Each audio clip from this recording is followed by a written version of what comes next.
So have you guys had a chance to watch or see any clips of the sign stealing thing on documentary or documentary Connor on Stallions, on Connor Stallions on go. Netflix? Have you guys had a chance to see that or any? Yeah, I've clips seen some of that? the clips. What did y'all think of it? I mean, it seems like he's pulling a Jim Harbaugh. You know, he's not going to admit to any wrongdoing or vilify himself. There's also this sense of, and maybe it's growing up in Columbus, Ohio, just understanding the passion and the culture for your college football team. And obviously I grew up in a place where, you know, I grew up a Buckeyes fan. I was a Notre Dame fan too. I don't know that I was, you know, specific to one team, right? Like when I was young, the first position I ever played was wide receiver. So I loved Jerry Rice. You know, Jerry Rice, the first I could remember, was the greatest football player of all time. So I loved Joe Montana. I loved Jerry Rice. And, you know, I'll still never forget Cordell Stewart throwing a Hail Mary to Michael Westbrook to beat Michigan. Yeah. And, you know, my dad, who was from Colorado, and us watching the game in our basement, and I was jumping up and down. It was the coolest thing I'd ever seen before in my life. And at that time, you know, it was like these gold helmets, man, that's sweet. And then you started liking, you know, Notre Dame, the gold helmet. It's just something about the allure of the gold helmet. But, you know, it wasn't like I was, you know, seriously for one team or another. I mean, I grew up right in the backyard for the Buckeyes. So in watching this whole thing, it to me displays this sense of what I think happens a lot, oftentimes around Ann Arbor, oftentimes around Columbus, is you get people who are obsessed. I mean, absolutely obsessed, live and die by the way Ohio State plays or Michigan plays. And it's hard sometimes. And Var, I know you're a PA guy, I know you're a Penn State guy, and I'm sure there's people who are similar in that respect too there. But like the Michigan-Ohio State rivalry is what it is because there is like, and it seems so weird that there'd be like hatred over a college football rivalry. Mm-hmm. But it's true, man. Like I grew up in it and experienced it from a fan perspective, you know, as a recruit being recruited by both schools and just their perspective on it. Like it is real. It is real. And what the documentary showcased more than anything to me was how much this guy loved the University of Michigan. And if he couldn't help them as a player or as a coach, he was going to help them in whatever capacity he felt like was possible to help them win a national championship. So that's what it speaks to me more than anything else. Is like this was a diehard fan, like past the point of obsession to where like this was what his life was about, like his calling. Like you almost kind of felt that, and that was what was all on the line. Let me ask you this: is there a place for that in sport? Like, there's probably somebody that feels like that about every team that exists. Isn't that, it should not be the type, I mean, within the rules, of course, should not be the type of people you hire? To some degree, but I don't know that there's people who are willing to put their name, their reputation, their livelihood on the line like that. You know what I'm saying? Like, I mean, we now know him and he's associated with, you know, this whole sign stealing scandal, if you will. And to what lengths it goes, it's hard to necessarily put your finger on. I mean, there's points in time in the documentary, you know, he's like, it doesn't look like me. He's sitting on the sidelines in Central Michigan. And then you've got people saying how, you know, they're like, no, you know, he didn't do it. He wasn't there. He wasn't a part of it. And Portnoy comes out and it's like, no, that was him. He told me so. I was like, well, great. There you go, Dave. Like, way to help out your Michigan brethren. And then Portnoy said he was misquoted later, that they edited that to make it sound like that's what he was trying to say, but he wasn't implying. And look, maybe that's the case, right? Because that's part of the problem with documentaries. Are, you know, there's oftentimes a lot of tape that happens and a lot of editing that happens because they have to create the story. And at the end of the day, like, they need you to watch, they need you to talk about it, they need you to look at Netflix in this case and say their original content is better than anyone else's. Their Connor Stallions documentary is going to be better than anyone else's. Like, that's part of their pitch. So right, wrong, or indifferent, I think no one looks at it and says, oh, this is the absolute truth. Like Netflix has this burden to prove one way or another. They're just trying to put together a compelling documentary with interesting stories and personalities that are involved. But anyway, to your question, LaVar, I do think there are fans to some degree that are like that for most things. But I do think there's a line that they're not going to cross. And obviously, it didn't feel like there was any line that Connor Stallions wasn't going to cross in the hopes of getting or helping Michigan. Which, again, I look at that in two ways. One, and I've said this publicly, I know there's a lot of Ohio State fans who feel like they've been wrong, they've been cheated. First off, you're not the only team in the Big Ten that obviously they're doing this to. There's other teams that are involved as well. The next thing I'd say is a lot of people were doing it, and we're doing something similar. Be careful for pointing the finger, because you might have some pointing back at you. And the last thing is look, when Connor Stallions and Michigan was kind of self-punishing, and the Big Ten obviously punished Harbaugh towards the end of the year, he wasn't involved in any of that stuff.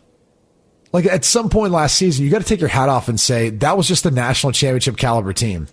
Like I know a bunch of people who said like, "Whoa, look at the games and the spreads and their covers and all this stuff." And it's like, dude, stop using gambling as an indication of that, right? Like, when Michigan wants to turn on, they could turn on. They had a soft schedule at the beginning of the season. They didn't need to do as much as to cover a 40-point spread or whatever it was, 30-some point spread versus ECU. Like that's not in the back of Jim Harbaugh's mind at that point. And by the way, he wasn't even on the field for that. He was suspended for those few games. But I digress. My point is I look at it and just go like, they still won the national championship. He wasn't down there on the sidelines. He wasn't down there helping them prep and all that. If anything, it was a distraction. Like they didn't have, if they had an advantage, they didn't have it in the second half of last season. They didn't have it in the playoff, and that led to them winning. So, we can make whatever we want about what took place. The reality is the documentary is compelling only because I think it gives a lot of people who don't grow up in that Ohio State or Michigan culture perspective, a window into what it is like what it is like to grow up in that. And they kind of show the mom in the beginning of the documentary, like tackling him. And he almost had this love for Michigan because of his mom loved Michigan. And so there's like that kind of tale and story to it that to me, I'm kind of like, yeah, that's what it's like, man. And that's part of the culture when you're from Ohio or you're from Michigan. Like that's how it works. You're kind of born into it. Is he a hero? I think the Michigan fans, in some ways, he is. And I don't want to speak for Michigan fans. Obviously, I've got family members who are Michigan alums, but I mean, I would say that I think people look at him and they say, like, I don't know if it's the exact definition of a Michigan man, but they have this idea of what a Michigan man is, and I think he'd be probably up there. When we talk about Barry Bonds and should he be a Hall of Famer or whatnot, I think we all kind of feel the same. That look, the reason why we feel like he's the best ever is because not only what he did after he started taking PEDs, but how great of a player he was before he did it. So we've seen the before and after. So yeah, you can say, well, it gave him a little bit of help or whatnot, but we've seen what it was like, both versions, and both versions were great. Little head Barry Bonds was a banger in Pittsburgh. It was fantastic. It was amazing. And that's why people say, well, he probably didn't need to take steroids. He probably didn't need to take PEDs. Is it even confirmed that he did? No, but, Never been confirmed. Yeah. I mean, here's the problem with you, Jonas, is you always want everyone to be on the gas. Well, then it becomes a little accusatory sometimes. You just think everyone is. My point is, though, with Connor Stallions, like we saw both versions of Michigan. We saw Michigan when they were allegedly sign stealing, and then we saw them when they were caught and everything was out in the open, and everybody was going to do something about it, and their coach was punished. And guess what happened? They won every single game. Like, they won every single game. They ran the table. And so this kind of loses steam for me because I go, all right, so maybe he was cutting corners or cheating, if you want to call it that. But it's not like that was what got them to where they got to. They still had to go win big games down the stretch, and they did so, compromised without their head coach in a lot of those spots. So I just look at it and I go, feels like a fan base. If you're Ohio State, maybe you're upset. and your being upset should be directed towards the fact that it's been like 2,000 days since you've beaten them. Right. Well, and the other thing I think is it discredits what JJ McCarthy has accomplished, because it just so happens to coincide. If you look at who was the starter the past 2 years, it was JJ McCarthy, and go back through his high school career. Go back through. I mean, he's been a winner wherever he's been. That's the one thing when you get people who are around JJ McCarthy or people who have evaluated him and talking why the Minnesota Vikings were so high on him too. And that's why they drafted him in the first round, is they feel like there's that it factor. There's those intangibles that you look for in a guy who, whether it's being selfless, whether it's making a play when he needs to, or toughing it out, grinding it out, they feel like he has those intangibles. And so it's a discredit to him. I personally feel like too, when they moved on from Josh Gaddis, and this is no disrespect to Josh Gaddis, but there was somewhat of a significant offensive improvement. They made staff changes over that period of time too that made for a big change. I've talked at length about Mike McDonald and just his impact on that defense and how that kind of started a little bit too of that run of Michigan defenses feeling like they were a top 3, top 5 defense every single year. And then it transferred over to Jesse Minter, who, ran a very similar system. Everything else kind of kept that intact and upheld that. So you start looking through some of the staff changes. You start looking at who was playing quarterback? Oh, okay. JJ McCarthy. Oh, the guy who went in the first round. Gotcha. It kind of starts to add up too that you're discrediting what they actually did on the field. And forget the sign stealing for a second. I've gone over this with you guys before. They hadn't had a quarterback that they recruited and got drafted. Since Chad Henne. I mean, think about how long ago that was. It was 2008, 2009? Something like that. It's a long time ago. It's a hell of a long time. And so if you look at what's been one of the missing pieces, that's one of the missing pieces. If you want to compete, you want to win a national championship in college football, you better have a QB. Gotta have a QB. If we were talking Penn State standards, you want to be honest what the biggest question is this year? Andy Kotelnicki is the offensive coordinator they brought in from Kansas, who's creative, smart guy. He's going to put Drew Aller in a position to succeed. Now, whether or not Drew Aller ends up being the right guy for this system, we're going to find out. It starts off here coming up this weekend. But if he's not, Bo Pribula, I think is also a very good fit. Pribula's dude. Yeah, I mean, I've been singing Drew's praises since he's got here. I have too, dude. He reminds me of a little Big Ben. Yeah, I believe he will. The maturity. I think some of the setbacks that he's had. I mean, we don't need to go too deep into the breakdown of Drew, but I hear what you're saying, though. What up, Drew? But they have a shot, in my opinion, because of what I think Drew Aller can do. Yes. Yeah, I mean, you're. But again, I felt like anytime we had a good year here at Penn State, it was because we had a quarterback that could play, and I say that to say. Not a first round draft pick quarterback, right? Not a franchise guy. So if Drew turns out to be the guy I think he is, and I call him the franchise, if he turns out to be a franchise quarterback, I believe that the program goes to another level and what its possibilities of achievement are. And that's to say, I mean, with Tracy McSorley, we won the Big Ten.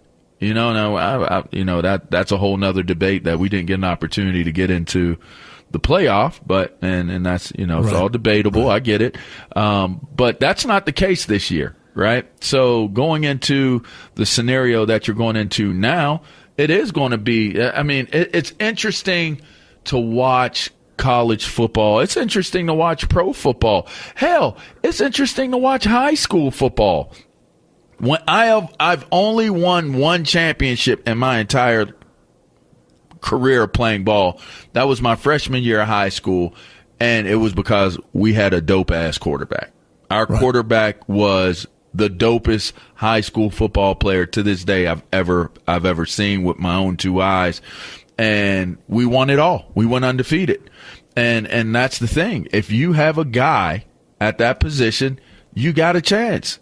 And that's ultimately, that's how it gets defined. That's what it comes down to. So, to look at what Michigan was able to do, back to the original point, JJ McCarthy led that team in ways that he needed to lead them. I think having a sense of when you need to do what you need to do, whether it be passing or even at times when he ran the ball and pulled the ball down and did what he needed to do with his legs. He did it. You know, the backfield with Corum and those guys, when they needed to put the game on their shoulders and on their back, I'm sorry, you could steal all the signs you want to steal. If you can't cut off the corner or you can't stop them getting to the insides of the tackles and getting upfield and chunking out yards and wearing and chopping down the clock and getting points at the end of those drives that they're just grinding it out on the ground.